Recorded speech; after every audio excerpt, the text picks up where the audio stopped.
So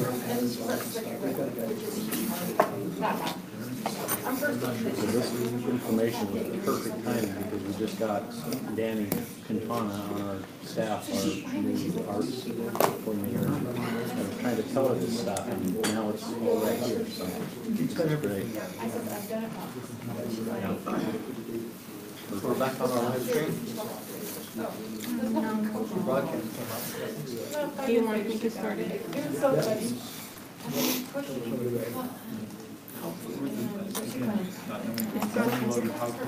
Okay, welcome back everyone to our work session. For a brief break. I want to review the business meetings agenda. You have that before you. Let's walk. Of course, we have citizen comments. I hear there might be some people there today talking about sustainability. So interested to hear those offers of support in that direction. We are standing monthly reports, monthly financial, and Bryce, I guess you're doing that. And then we have our UFA report, and Chief Watson's doing that. Several action items, you may have some questions. The first one is ordinance 305, enacting the wireless facilities in the public right-of-way ordinance. And I think we talked about that last week. Shane, any further comments on that? No, I don't think so.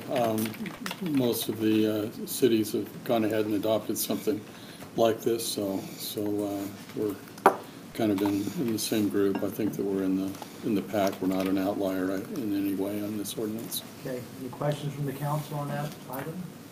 Before moving into it. Resolution 49.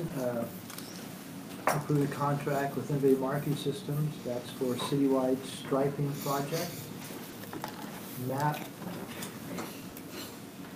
John, do you want to? There it is. The citywide striping is basically all this, that's just for a portion of the city, isn't it? Yes, all the mains, the schools, and all the arterials in the schools and the collectors. Is that this fall or this spring? That we have a drop dead on it November 1st. Okay. So they'll be getting it done this fall. Okay. Any questions on that item? It's nice when you can see the lines on the road. Yeah. Sometimes it helps. Do you have like 3 different people bid for this? We received 3 bids, yes. It went out for public bidding. Item 4.3, which is resolution 50, it's approving appointments to the Parks, Trail, and Open Space Committee. Letters were sent out a few weeks ago, and all the members who were selected were invited to attend tonight. I don't know if maybe it's possible to move that to the first action item, if there will be people here. Do you want to introduce them or have them come up? Or? I think they're expecting them to come up and. Yeah, if you just have them stand up and Yeah, say a few words. Yeah, I think have each one do. I'd love to do that. There are a few I know I've a heard couple from are out of town. Yeah, A that couple won't be emails here, from but- them, thank us. Okay. If I have a faux pas, I don't do that. Somebody nudge me on myself. Resolution 51, approving entry into a non-point source grant agreement with Utah State Division of Water Quality. That's $38,000. That's for the detention basin over by. The Public Works Yard, that's a bio detention basin. Okay. Any questions on that from the council? This was because they needed to move the The old gas station or gas pump. is that what it is? It's the detention for the whole yard, and it's just a way to clean the water just for it. We empty it into the creek there, so. But the location is right there with the. It's old moved, pump. yeah, it's up front, just to the north of those pumps. Resolution 52, it's a purchase dedication agreement with the LDS Church on a piece of the property for the roundabout. We talked about in the past. There's actually 2 things going, excuse me. Yeah, Go ahead. there's 2 pieces in There's there. actually 2 things going on there. One is apparently the church, the legal description of the church property included part of 2300 East, and we're cleaning that up, and as well as purchasing the 3,300 square feet. Yeah, no, it's sort of like, I think I was serious about this one. 1.57 acres. All right, then, item, resolution 53, entry into the independent agreement with Precision Concrete Cutting. This does our, This is your trip hazard program you funded through the budget this year for 15,000. This is also a 2-year agreement with them that, depending on the budget and what you approve, the contract's written in such a way that we can, We've locked in pricing. yeah, so this is the one that does the grinding. the grinding, correct. This is not the 50/50 program. No, this is the grinding. This is the $15,000 that you allotted. And the final resolution, entering into a shared delivery agreement with Tri-City Journals and for the transcript bulletin. This is where we put our newsletter in with the Holiday Journal and resulted in a savings of, Give or take $30,000. what's that say, how much again? With the, well, their portion of it's about 20,000, and then we saved another 10 by reducing the pages. So. So by just doing this jointly, we save almost 30,000. Mhm. That's more than I thought. It's less. It's less than. Only jointly. Just an FYI. No, that's I've just. not gotten it in like 2 months. Okay. I'm not kidding you. I've not seen the newsletter and I've not seen the newspaper. I haven't seen them combined, Either. nothing. So I'm not saying No, anything that's- to this that's- group, but that's- it's That's just. important for us to get back Yeah, to a little those. strange. Yeah, we always, that's the important Oh, thing to can you know. say this? Okay, Yeah, sorry. no, that's important to know that, because I know that historically, that's been one way we've monitored by people telling us they've gotten that now. When you say too much, you mean July and August both?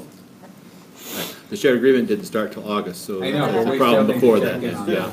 If you're not getting it, you're not on the list or something, so. I used to get it all the time. We got a realtor one last night. My husband said, oh, look, this has a new format. And I said, no, it's a realtor thing. I mean, Yeah. we look for it. There was a new one that came out that's called the Cottonwood Journal, do you know that?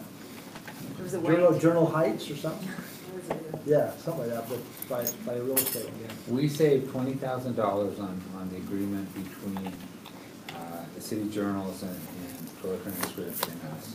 The other $10,000 savings becomes just between our joint agreement with the journals, which we think will help us keep all but one issue a year to 8 pages. 8 pages. The reduction page is just Total important. agreement is city council. And we worked through the deal with the stakeholders, and Shane, we drew up the agreement which you have before you. So. This is, again, part of the budget process, so appreciate everyone's participation in that. Any further questions on that? Okay. Hearing none, we've got just a couple minutes. Dan, can you do it? Well, I guess the issue is I have about 10 minutes, which is probably what it's going to take. So that'll take all of it, or I don't know if Butlerville Days needs more than 10 minutes. No, So. we'll need more than 10 minutes, I'm sure, so. Okay, so go ahead. Well, if you can do it in 5 minutes, I want to give you a couple minutes to get in there. Okay. If All right. not, we'll adjourn. Well, you can start it, we can start it. We can come back to it. I can just show you the media stuff. Just stop down if that's okay.